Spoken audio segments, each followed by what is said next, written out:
Today I'm going to talk about Jon Snow's fate in the final season. I'm going to explain you every event related to Jon that will most certainly take place in the upcoming season. Basically, in this video I'm going to introduce you with how Jon's story will most likely look like in the last 6 episodes of Game of Thrones. Before we jump right into it, let me just highlight that none of these predictions of mine that you're about to hear in this video are confirmed, but considering how accurate my theories and predictions have been so far, there might be some potential spoilers. Anyways, upon proving to all of Westeros that the real threat is coming for all of them, Jon Snow with his ally Daenerys is heading north to prepare for the Great War that is coming even sooner than they expected. They are currently sailing towards White Harbor, the main seaport of the north with the Unsullied. Once they arrive over there, they will meet the Dothraki on the King's Road and then ride together to Winterfell. Of course, all of this will take place off screen and we will most likely only see all of them together approaching Winterfell in the very beginning of the first episode. Once Jon arrives in Winterfell, he will have a heartbreaking reunion with his family with Sansa and Arya first. We've been waiting to see the reunion between Jon and Arya since the very first season. We had been hoping for their reunion in season 7, but the two had missed each other. However, they will finally reunite in the first episode of the final season.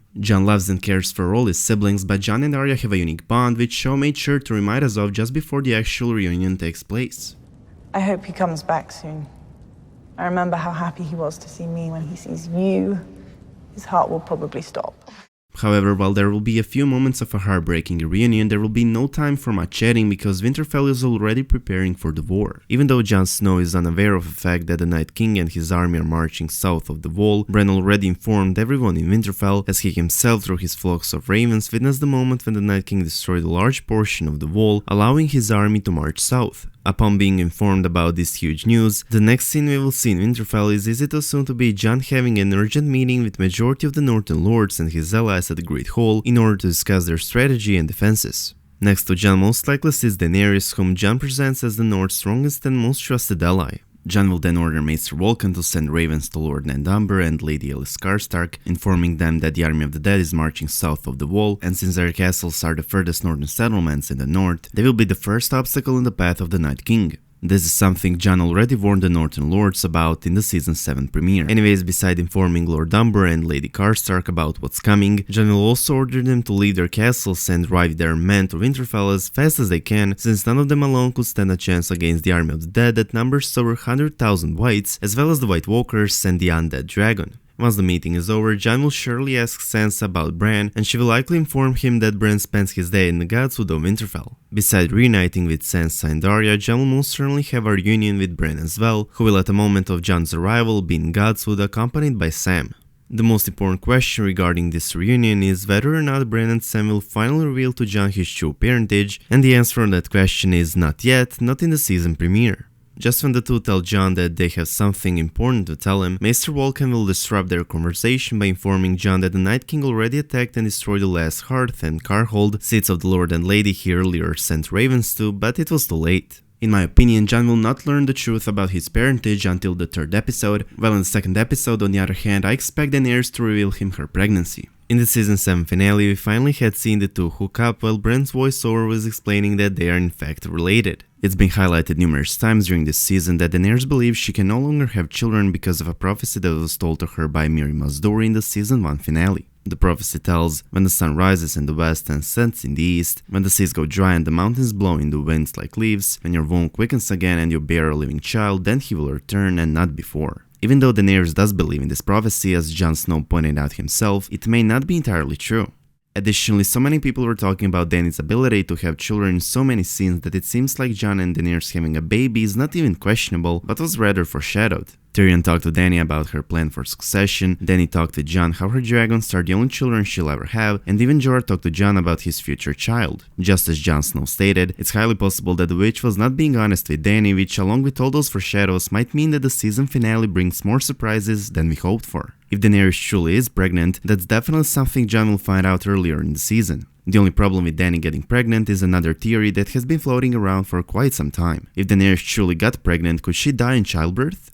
We know that her own mother died giving birth to her, Jon's mother also died giving birth to him, which puts Daenerys in a pretty dangerous situation. Anyways, once Jon learns that he's about to become a father, the other news will hit him. He and Daenerys are related, as Rhaegar is his father and Daenerys is Rhaegar's sister.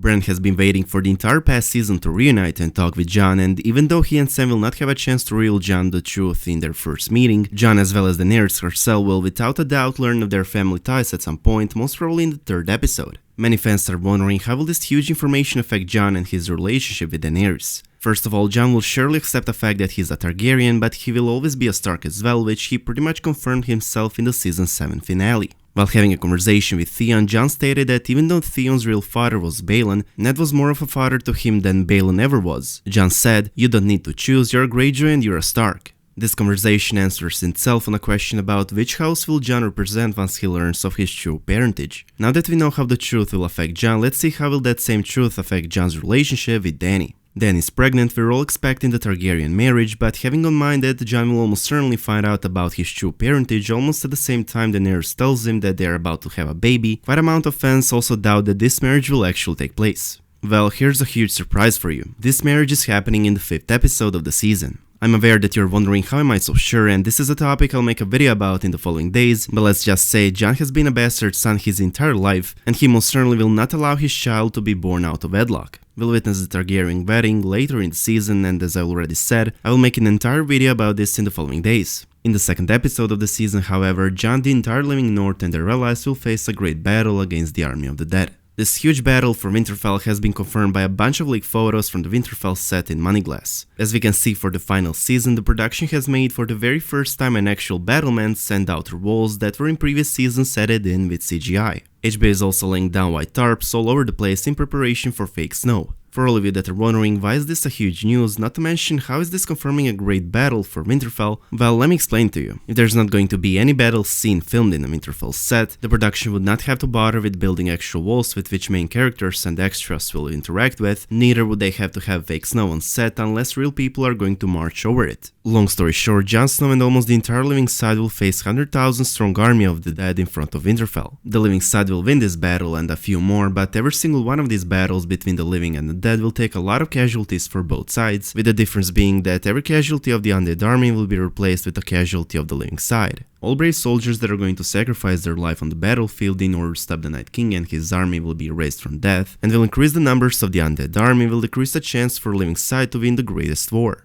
After a huge amount of casualties and upon realizing that their chance to survive the long night is small, if there will be any, Jon will realize that he has to do something horrible in order to end the long night, and in order to save all innocent people from the certain death, Jon will have to kill Daenerys. I know you're a bit confused about this bittersweet ending, so let's get a little bit back in the season. In the season 8 premiere, there will resurface a book about the long night that Gilly was reading in the previous season. In the season 7 premiere, Show pointed out that the book Gilly picked up and began reading was a book about the long night, while the exact part she was reading was about the prophecy of Azor Ahai, and they did it purposely. He's a legendary figure in the faith of the Lord of Light. Thousands of years ago, during the long night, Azor Ahai forged the sword Lightbringer, which he used to defeat the darkness of the Great Other. This came at a price, however, as in order to unleash the sword's true powers, he had to plunge it into the heart of his loving wife. A prophecy that was mentioned multiple times throughout the series foretells that Azor Ahai will be reborn as the prince that was promised. I already made a video regarding which character might be this prophesied savior, but Jon, son of Ice and Fire, seems more and more to be the Lord's chosen.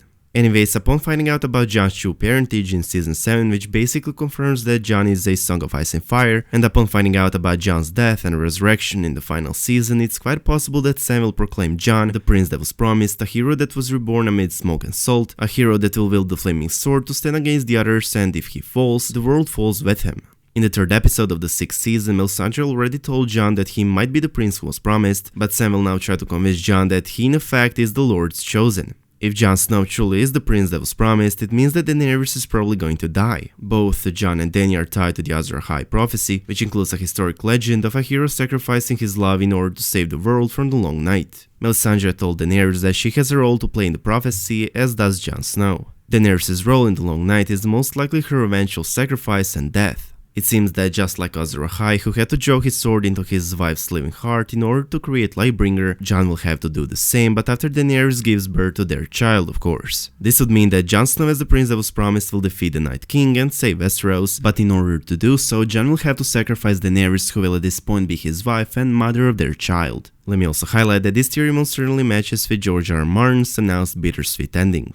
The final season will also finally reveal who will ride Rhaegal, the dragon named after Jon's father, and as you probably guessed already, the 3rd dragon rider is Jon Snow. After the heartbreaking battle beyond the wall, Daenerys only has 2 dragons left, and since she rides Drogon, it would fit for Jon, the other last living Targaryen, to ride Rhaegal into battle at some point. A few months ago I made a video regarding the 3-headed dragon theory that already proved to be quite accurate. So basically in that theory, Rhaegar Targaryen's statement in Daenerys' vision, the dragon has 3 heads, means that each of Daenerys' 3 dragons will have their own riders. For all of you that are not caught up with the books and are probably wondering when did Rhaegar say this, let me explain it to you. Daenerys saw vision in the House of the Undying in both in the books and on the show, but her visions are quite different. In the books, Daenerys saw no vision of Drogon and their son, but she did see many other visions, of which one was a vision of her brother Rhaegar saying the dragon has 3 heads. In that video I also explained how that theory has been foreshadowed, as well as which characters might make up the 3-headed dragon prophecy, long story short, who those 3 dragon riders might be. I said that Daenerys obviously has an unbreakable bond with Drogon, and Jon Snow, being the last Targaryen beside Dany, would ride the dragon named after his father, but not before the last season.